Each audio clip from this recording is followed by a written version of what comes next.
আল্লাহ রাব্বুল আলামিন আদম আলাইহিস সালামকে সমস্ত নাম শিক্ষা দিলেন।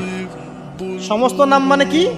ওয়াল্লামা আদামাল আসমাআ কুল্লাহা। আল্লাহ পাক বলছেন এরপর আমি আদম আলাইহিস সালামকে মহাবিশ্বের যত জ্ঞান আছে সমস্ত নাম শিক্ষা দিয়ে দিলাম। সুবহানাল্লাহ।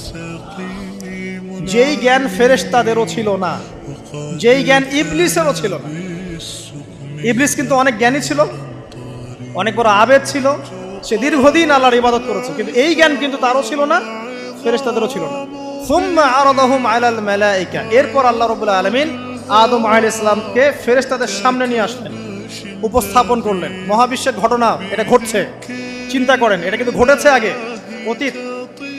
এবার সমস্ত ফেরেশতার সামনে আদম আলাইহিস সালামকে নিয়ে আসা হচ্ছে। এবার বলা হচ্ছে যে হে ফেরেশতারা, তোমরা এই নামগুলো বলে দাও দেখি, তোমরা যদি সত্যবাদী হও। তো ফেরেশতারা বলছেন লা ইলমা লানা ইল্লা মা আল্লামতানা। হে আল্লাহ, আপনি আমাদেরকে যা শিখিয়েছেন এর বাইরে তো কোনো জ্ঞান নাই আমাদের। তারপর আল্লাহ পাক আদমকে বললেন আলাইহিস সালাম, হে আদম, তুমি সব নাম বলে দাও দেখি। এরপর আদম আলাইহিস সালাম সমস্ত নাম একটা একটা করে বলে দিলেন।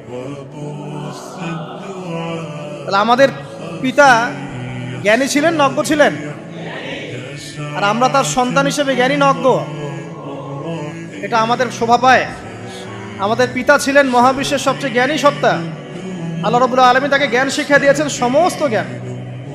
তবে তার সমস্ত জ্ঞান আর এই মহাবিশ্বের সমস্ত জ্ঞান আল্লাহর জ্ঞানের তুলনায় কতটুকু জানেন? একটা সমুদ্রের মধ্য থেকে এক ফোঁটা পানি উঠালে যেমন হয়, পুরো মহাবিশ্বের জ্ঞান আল্লাহর জ্ঞানের সামনে এতটুকু। আল্লাহ পাকের জ্ঞান এত অসীম, পুরো মহাসাগরের মধ্য থেকে এক ফোঁটা পানি তুললে, ওই যে এক ফোঁটা পানি তুললেন, এটা মহাবিশ্বের জ্ঞান, আর বাকি সমস্ত পানি এটা আল্লাহ পাকের জ্ঞান।